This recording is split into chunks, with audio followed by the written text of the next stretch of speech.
Been shopping for my new RC hobby, but what have I bought? Let's find out, shall we? Roll the intros.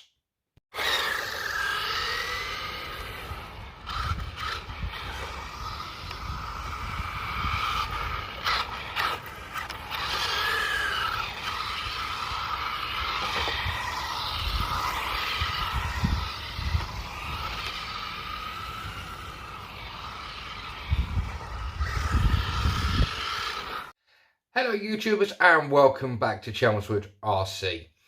Today this video, as you can see from the title, is about all the bits and pieces that I've been buying in the past week or two to get my RC hobby up and running properly, so that when I do decide, and whoever decides, that I can start going out of the RCs, that I've got everything that I need. So what I'm going to do is I'm going to spin the camera around and show you what I've been buying. I have been buying both for electric and the nitro side. So there's a bit of both for the nitro guys and the electric guys. So I'm going to turn the camera around and we're going to have a look, shall we? So as you can see, guys, there is quite a few bits and pieces that I have got here. So we're going to start off with the couple of items that every RC hobbyist should have. And that is a good couple of sets of tools. And I have got these set of 4 nut drivers that go from, I believe, 4mm all the way up to 8mm. That's them ones. And I've also bought a hex set as well. So there's 7 in there. I think they go from 1.5mm all the way up to, I think, if I remember rightly, up to 5mm, but I will double check with that. But there was a good set of hex drivers there. So that's generic for any RC hobbyist. Again, another generic one for any RC hobbyist. I have got this Core RC rotating car stand. So you can put the car on top of this. It actually, once it's built up, it's about that high. And you know, if whether you're nitro or electric, you can put the car onto this, turn the car on, start the car up, and you know, it won't be on the floor and it won't dart off anywhere, and it's safe and secure. So again, that's another generic thing for both electric and nitro guys. Going down to the nitro sides, for the nitro gurus, I have got this Sky RC nitro heater. Inside, when I open it, you get 2 ways of being able to power this. You can either use a LiPo with, I forget what that connection is called, but I will double check. But you can have a LiPo that's got that connection straight out the box, and you can power it that way. Or you could connect this wire that's also in the box to it. And then you can run any generic 12-volt battery or any other battery that you have with you. So that there, obviously, you put around the engine, turn it on, and it heats the engine up nicely, starts loosening all the parts of the engine for you, and it makes it life easier to start the engine, especially if you live in the UK and it's a damp or cooler day or a cold day. This will obviously help start your nitro engine. As well as that, I have gone and got some Fastrax premium number 4 medium to hot glow plugs. It's always good to have a good stock of glow plugs, because you never know when one of these can fail, and they can fail easily if you get a flooded engine, or you know, if they've been in there for a while, they can fail. So that's a good thing to have stocked up in your toolbox. And again, last one for the nitro guys is a nice little bottle there, made again by Fastrax, and this is after on oil. So obviously, once you finish with your RC for the day, and obviously, like I said, if it's nitro, you bring it in, take off the glow plug, take that out, put a few drops of this, pull the pull start, or turn the rotary part of the engine so this gets lubricated into the engine, put the glow plug back in, and it's good to be stored. Going on to the electric side, and this is the LiPo side of the electrics.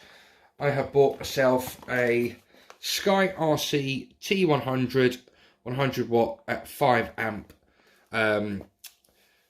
charger. Now this can charge 2 batteries at the same time, and it can do 2 to 4 cell LiPos, Leons, NIMHs, NCADs, PBs.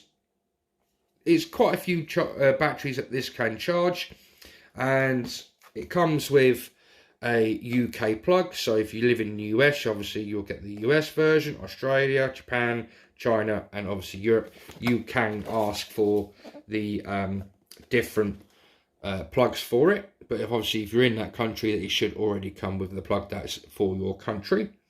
And it tells you bits and pieces about what the charger can do and what it can't do, and the specs on there as well. So that's the Sky RC balanced LiPo charger T100s. No LiPo battery electric car owner should not have one of these. You should always have one of these. Once you finish with your LiPos for the day, take them out of the car, disconnect them, pop them in here, because if anything happens to that battery, they can catch fire, and when they do, they are very violent fires. Put them inside this. It may save your house if you keep them indoors, or if you're in a shed, again, it might keep your shed safe. So a good quality. This is I think this is from a company called Overlander, and like I said, it's a LiPo safe battery bag. It is quite big. But obviously if you're going up to 3, 4, 6, 7, maybe even 8 cell batteries, you're going to need a pretty big LiPo bag.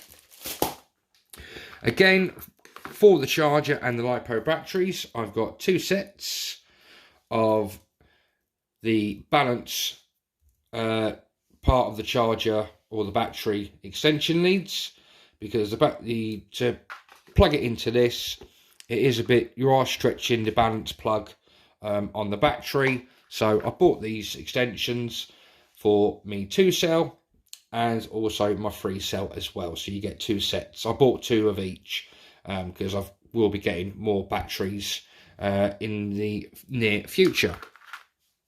Also, to go with the LiPo side of things, I have got this Cell Meter 7.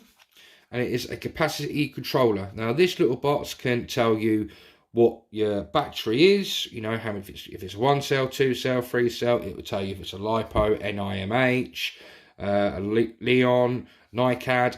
It will tell you what the cells, if it's obviously a LiPo battery, it will tell you on each of the cells what the voltage is, and also the main voltage of the battery. So that is a little good thing to have in your tool bag, especially obviously if you're going out bashing. And something that I saw on an Australian hobby shop, or RC hobby shop YouTube video, is this Etronix model 1 to 8S LiPo battery voltage meter.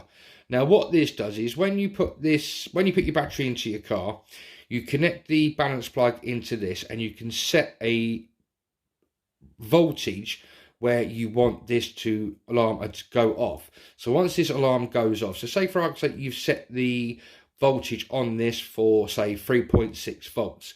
Once your LiPo battery gets down to 3.6 volts, this will sound a very loud audible alarm.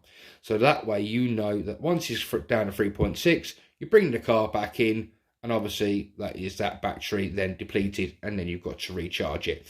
Because obviously with LiPos, you get a lot of power, and then all of a sudden it will just literally dive off the end, and it will make charging it a lot longer, because obviously you've drained the battery more. But with these, you're not completely making the battery go dead. It's giving you the option to, you know, give you a warning, I'm now low, I need to be recharged.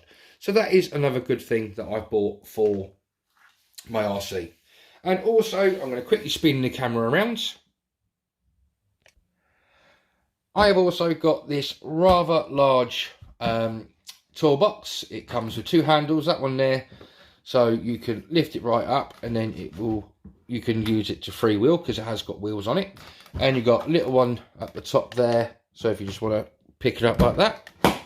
On the top you have two little compartments either side, which will come in very handy if for the nitro guys. You can put your glow plug starters in there quite easily with spare glow plugs. This side you could probably put spare batteries for your radio, and if you are not using humpbacks batteries for the car, you can use more put batteries in there to power the car itself.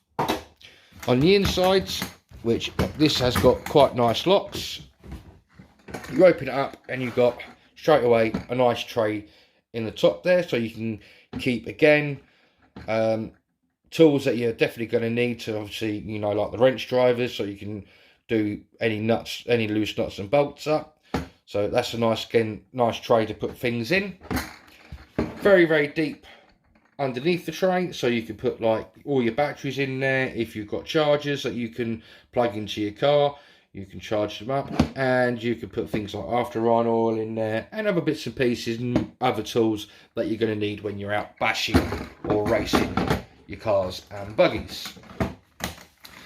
Underneath this side, let's do these up very, very quickly. If you press in there, you get this rotary bit that comes out. Again, you can put bits and pieces in here, so you could possibly have the plastic bits that you can put on the suspension, so you can make your suspension stiffer or softer, so you can keep spares in there. You can keep things like body clips in here. You can keep spare nuts for the wheels in here, spare glow plugs, you name it. You could probably store it in there and it will probably be safe. And like I said, it's solid under here, so if you put this in your car and you're going over bumps and things like that, or when you're wheeling it back to the car, hopefully the stuff in here is not going to fall out and fall in there and jam this up. And on the bottom sides, moving very quick, now this is a good thing for the nitro guys. Now what I intend to do with the bottom bit, this is deep enough for me to get a 5-litre bottle of nitro fuel in here. So I'm going to put the nitro fuel in here. Then I'm going to attach a electric fuel dispenser, and obviously the fuel dispenser has two ways. You can put the fuel into the car, and also it will suck the fuel out of the car once you finish at the end of the day. Also, you could put your after-on oils in here, and if you've got like roto start engines, then you could put your roto start in there, maybe spare batteries for your roto start in there, and bigger tools that you're going to need to go in there as well. There's plenty of space in there, even with a 5-litre container of nitro fuel. So that is the toolbox as well. So that is what I've been buying to get me up and running back into the RC hobby. They're simple little things, but obviously they are the important things that you do need as well. Like I said, guys, if you are keeping LiPo batteries, then like I said, a LiPo bag is very, very important. And if you're on the nitro side, if you have got nitro fuel around, then obviously you need to store that safely as well, so you can't have it anywhere near heat or ignition sources. But yeah, hope you've enjoyed some of the bits and pieces that I've showed you. If you've got any comments about some of the electrical items that I've bought, if you've already got them, please drop me a note. Let me know what you think of those items that I've got, that you may have and you've already been using. Let me know if they're any good or not. If you think that I need to buy any other little bits and pieces, again, please drop a comment down below. The more I learn, the more I get better, and the more better videos that I can do for you guys out in YouTube land. Like I said, guys, hope you have enjoyed it. If you have, please smash the like button down on the left hand side. If you're a subscriber, great big thumbs up. Thank you for staying with me, even though I've now changed hobbies. But if you want to become a subscriber and follow me into my RC hobby, then please hit the subscribe button down on the right hand side. If you want to carry on watching videos from my channel, there should be a link coming up here and here. Until the next time, guys, stay safe, protect your loved ones, but above all, happy modelling, and bye-bye from Chelmswood RC.